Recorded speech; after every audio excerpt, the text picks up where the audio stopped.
Em novembro, Temporada Fora fez uma promoção para receber ideias para um episódio especial sobre educação e foram recebidas 36 mil ideias. Veja agora o episódio inspirado na ideia vencedora. Você sabia que nos países desenvolvidos uma criança passa em média 12 anos na escola e no Brasil apenas 4,9 anos? Média inferior à de países como Argentina, Bolívia, Paraguai e até mesmo Zimbábue. A educação sempre foi importante, tanto que existem evidências que pinturas feitas pelos homens das cavernas há 40 mil anos nada mais eram que material de ensino. E até no Egito Antigo já existiam escolas que se assemelhavam com as nossas universidades atuais. Mas uma coisa que mudou durante toda a história foi quem tem acesso ao conhecimento, porque com a invenção da escrita e o desenvolvimento de conhecimentos abstratos, como a matemática, cada vez menos pessoas têm tido acesso. Mas recentemente o mundo ficou tão complexo que não se chega a lugar nenhum na sociedade sem ao menos uma educação básica. E como consequência surgiram conceitos como o direito à educação, seguido pelas escolas públicas, bolsas estudantis, fundos educacionais e etc. Já durante o período colonial brasileiro, a educação era vista como algo que atrapalhava a exploração dos recursos naturais e era obviamente desencorajada. Mas a fuga da família real portuguesa junto com toda a corte em 1807 também significava o fim do acesso às universidades portuguesas. E com a independência logo se viu a necessidade de se graduar os próprios advogados, médicos e engenheiros. Então o rei começou a investir na educação de nível superior e em 1870 a educação básica já era oficialmente garantida por lei a todo brasileiro. Mas acabou ficando somente na lei, pois era visto como desnecessário para um país agrícola e o Estado não tinha fundos suficientes para destinar à educação. E hoje em dia, será que o problema da educação ainda é falta de fundos? Desde a redemocratização, o gasto público com a educação vem dobrando consistentemente a cada novo governo. Mas será que os salários dos professores também dobraram a cada 4 anos nas últimas 2 décadas? Obviamente que não. Mas aonde será que esse dinheiro todo está indo? E seria esse o problema da educação? Professores mal pagos? Se compararmos a média salarial entre a rede pública e privada e levarmos em conta os benefícios da carreira pública, veremos que o salário médio na rede pública é maior. Mas isso não significa que os professores da rede pública ganham bem,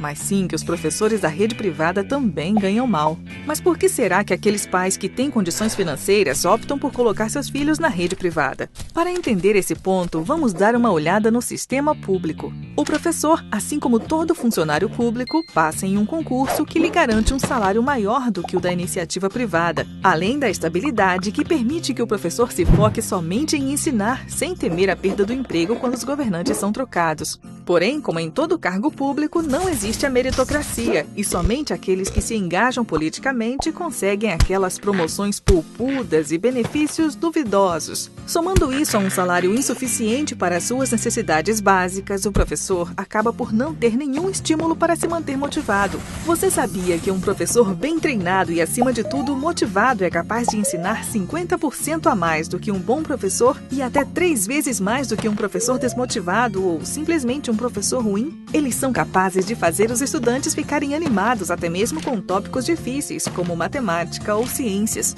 Logo, promover a meritocracia não seria somente justo, mas também eficiente. Mas e aqueles professores que sequer gostam de ensinar e estão lá apenas porque passaram no concurso? O que acontece com eles? Bem, já que eles não podem ser mandados embora, eles acabam sendo transferidos para os bairros aonde nenhum outro professor deseja ir.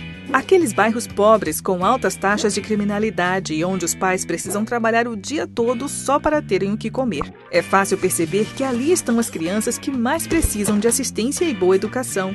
E aí nos perguntamos se as escolas são ruins e têm uma alta taxa de desistência porque estão localizadas nos bairros ruins ou se os bairros são ruins porque as escolas são de péssima qualidade e não conseguem dar uma boa educação aos estudantes. Seja qual for a resposta, a única coisa que essas crianças têm é a sua educação. Mas infelizmente os traficantes e criminosos sabem disso e transformam essas escolas em campos de recrutamento. Porque para um adolescente que não teve uma educação adequada, o caminho do crime parece ser mais fácil. E todo esse descaso com a educação fez do Brasil um dos lugares mais bem-sucedidos em graduar criminosos, já que o número de prisioneiros e crimes sem solução não para de subir ano após ano. E por falar em crime, você sabia que o valor gasto por mês por cada prisioneiro é o mesmo valor que o governo gasta na educação de uma criança por 7 meses?